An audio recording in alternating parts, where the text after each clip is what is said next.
It's Friday. It's the drop. It's Chuck Rucker, and I am here with you. Thank you guys for tuning in. Listen, my voice is changing. It's an interesting thing after I had some surgery, oral surgery. Things changed, and it's scary, but something that I'm learning to live with and I'm getting through. But it has definitely had an effect on me, but we make it do what it do over here. So we're gonna keep this thing going. Listen, I promised to talk about inversion thinking, and a friend of mine, Dwayne Shaw of Shaw Properties in New York, just hit me up the other day with this information that once I took a dive into, I just knew that I had to bring it to you guys. I had to bring it to the pod, and I wanted to talk about it because it hit so hard for me that I was like, you know what? It's so heavy on me that I need to share it. Now, Dwayne Shaw owns Shaw Properties in New York, and it's a real estate company. If you're looking for a real estate property in New York State, hit up Dwayne Shaw and they will take care of you. And shout out to you, D. I appreciate you. I call him D. Shout out to you, brother. And we're going to hop on a podcast episode that at some point I'm going to upload to my YouTube channel, Ruck's Place on YouTube. And you guys just tune in and vibe out. Listen to the conversation. But let me get into this real quick, and hopefully you guys will get something to at least have a takeaway from what this is and what it's about. Now, the first thing is, the gist of it is, inversion thinking is having the ability to get over your problems before they actually happen, right? And what that actually means is, put into words that so many of the biggest company owners, the biggest entrepreneurs use this method, is to make decisions that are easy for you and to hedge against all of the possibilities that could cause you to fail. And whatever it is that you're doing, maybe it's a phone call you're not making. Now, I've talked about this a lot, not facing your problems, right? Maybe it's the meeting that you know you need to show up to, but you don't. Maybe it's that ticket to that event that you know you need to spend the money, but you're sitting on the fence, just toying with the thoughts of, should I give the money to this situation or should I not? If it's going to improve you, why would you not? If somebody told you today, spend $100 to make $300, would you do it? Some of us will not. Something interesting though, a guy was speaking just the other day saying that I could stand on the corner and give value all day long, and most people walking by me will not take the value that I'm giving. He said I could have a $20 million lottery ticket in my hand, ready to give it away to someone, and they will question the value. Why are you giving it away so easy? Almost as if you got to have a fight with people in order for them to believe it. You got to fight them. It's coming too easy. Why are you just giving it away? Sure, these are natural questions that any layman would ask, right?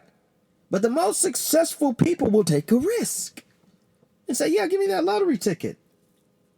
Even though they don't know what the value of it is, but if someone is telling you there's a value here, successful people will take a risk. Now, a lot of times it's calculated. However, they take risk that unsuccessful people doubt and will not reach in their pocket to spend that $100 to make $300 because maybe it came too easy. Maybe it came without a fight, right?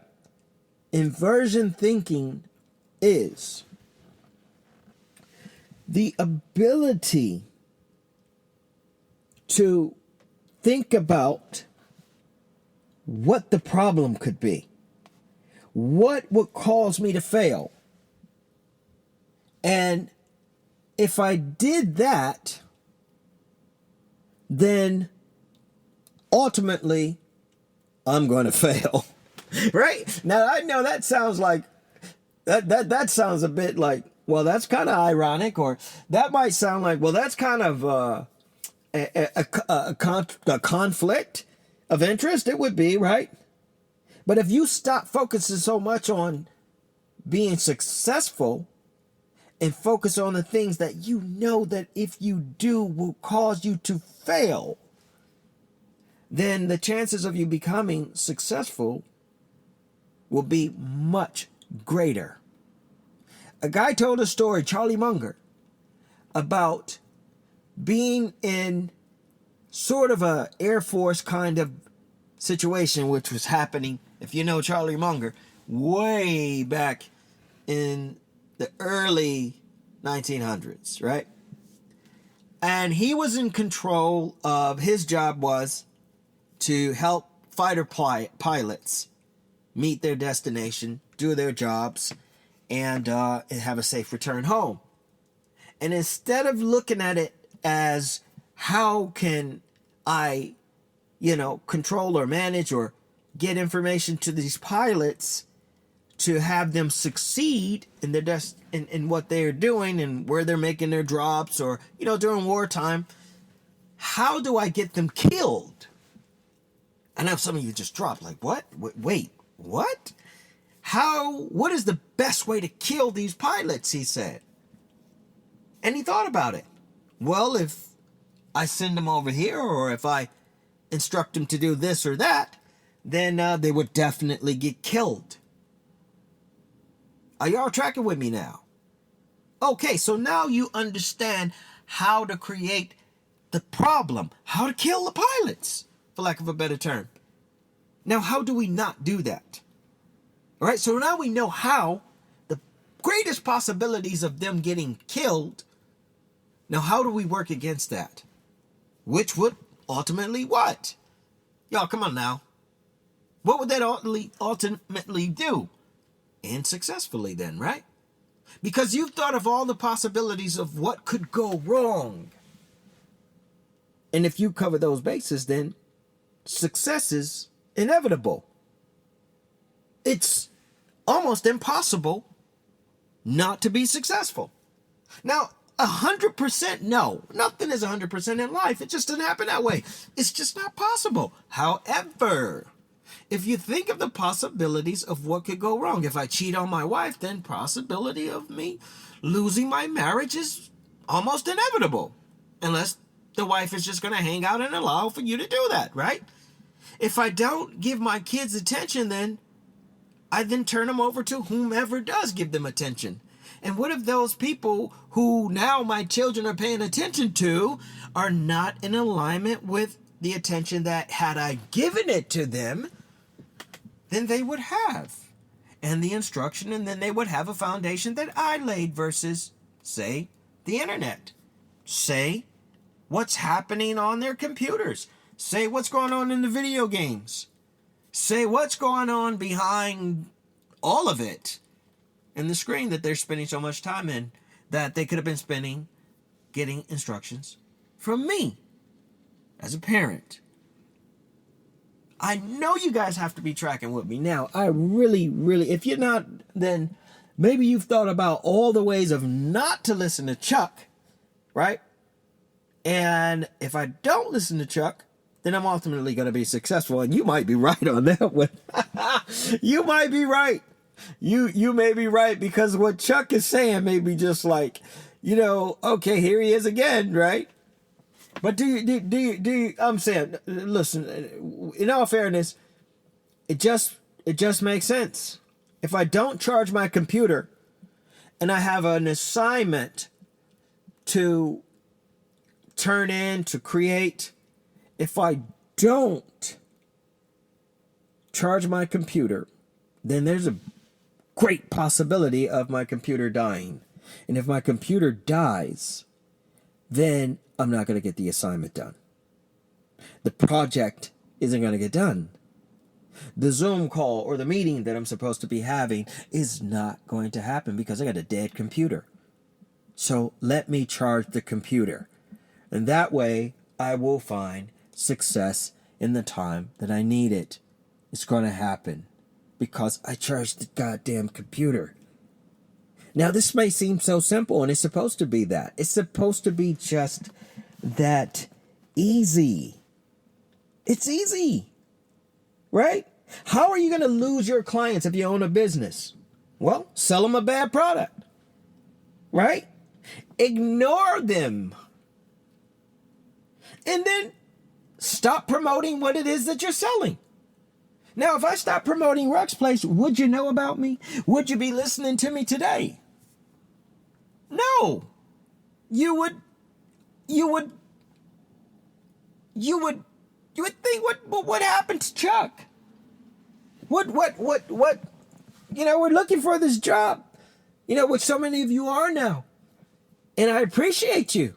But if I stop promoting, if I stop telling you, I got an episode coming out on Friday, then those of you who are new to me, to finding me, well, you wouldn't know I'm out here. You'd have to do the work on your own. And I don't want you to have to do the work on your own. I don't mind promoting me. I don't mind promoting a podcast, because if I believe that I'm bringing you something of value, then I'm going to promote me. I'm going to promote it and let you know, hey, there might be something that you might want to stick your head in over here and check out. So you imagine the worst things that could happen and force yourself to do it. And in return, it forces you to plan better to prevent failure. What could go wrong? What could I say that could possibly turn my clients away? What could I possibly do to the people that I love that could turn them away and then go the opposite? So you're thinking in the inversion. You're thinking in the opposite way, which clears up the path for you to have success. Come on, y'all. If I'm wrong here, which I hope I am, right? Because if I'm wrong, then that leaves room for you to be successful. Look at things from the opposite side. And if you do that, it reduces stress and adds to your clarity. Should I say that again? If you look at things from the opposite side, it reduces stress and it adds to your clarity. It unlocks solutions to all of your problems. It just does, because you're looking at it from the inversion through inversion thinking. So many of us, we just want to succeed. I want to get it. I want to get the bag. I want to get rich. I want everybody to know me. I just want to be rich. I just want to have a mansion. I want to have a jet. I want to have, all these things that we see, this fame and fortune, right? Well, how do you not have any of it? By not doing anything to promote, to solve a problem, not only your problems, to solve other people's problems. Well, because ultimately, what you don't have, you have to get outside. Now, if you apply this to anything that you're working on, see that anything that is challenging to you, you'll see that I may have something here. We may be onto something here, guys. Right? You don't have to ask, what system do you need? You can ask, how can I guarantee zero work gets done? Now, you can answer that. You can answer that. What behaviors would ruin whatever it is you're doing immediately? immediately just kill it all for you. Well, I can tell you a few. If you're in constant judgment, if you're in zero communication, if you shut everybody off, if you lack respect for not only the people around you or the project that you're working on, you lack respect for yourself, then ultimately you'll kill it. You'll kill everything. The greatest entrepreneurs today, even the ones that you may not even like your Elon Musk, like your Charlie Mungers, right? Like your even Albert Einstein. They all used inversion thinking. And what in the world did they do? They shook up the world. They continued to break through the glass ceilings. Shit, we got Elon shooting a rocket up into space almost once a month or so, right? Think about it. Y'all want to talk about this? We can hop in at any point in time and talk about it. You can watch the podcast like I encourage you guys to do and advise you to do. Because I'm going to promote it, right? I'm going to sell it to you as much as I possibly can because I know, you guys, that you, like me, have an idea of what life should be, or you're living a life the way it should be lived according to you because you have paid attention to the pitfalls. You have paid attention to, well, if I don't go to school, I know at some point I'm going to end up in a bad situation. Now, a lot of us don't get it. But because you're here and you're listening, maybe you will now. And that is the aim and the goal. And this is why I do what I do. This is why I do Ruck's Place. To uplift, to bring awareness to ourselves. And I'm going to end it on this. I had a young man from an African country, somewhere in Africa, reach out to me just this morning. And he said to me, "You're living in America, and you're lucky that you're living in this country. And you're lucky because you don't have to deal with the things that I have to deal with in my neck of the woods, and I'm trying to be successful in the tech industry. However, I'm in the last quarter of my schooling, and because I don't have the money, I'm starting to become afraid of not finishing. I'm broke," he said. I said to him, "You and I are in the same situation." I said, "I'm not broken. I'm not broke." I said, "But sometimes I'm broken." I said, "But here's the thing that I have learned. Your situation where you are in Africa," he was in Nigeria, "is no different from my situation here sitting in America. I may be under a lot of material, which brings a lot of stress, which brings a lot of debt, which means that to some degree, I feel the same way you feel. I'm in my last quarters all the time, with a family on my back, with the bill collectors, with the debts, with the obligations that I have to fulfill, running things, right? Building things. A lot of times I'm tapped out, not only financially, but emotionally, spiritually. I'm always trying to build something. But what I learned through the process, learned that what I'm looking for is not on the outside. And I know that's hard for people to understand. And when we're thinking of inversion thinking, when you don't pay attention to what's going on within you, and you allow what's in you to completely lack your attention because you're so busy looking on the outside.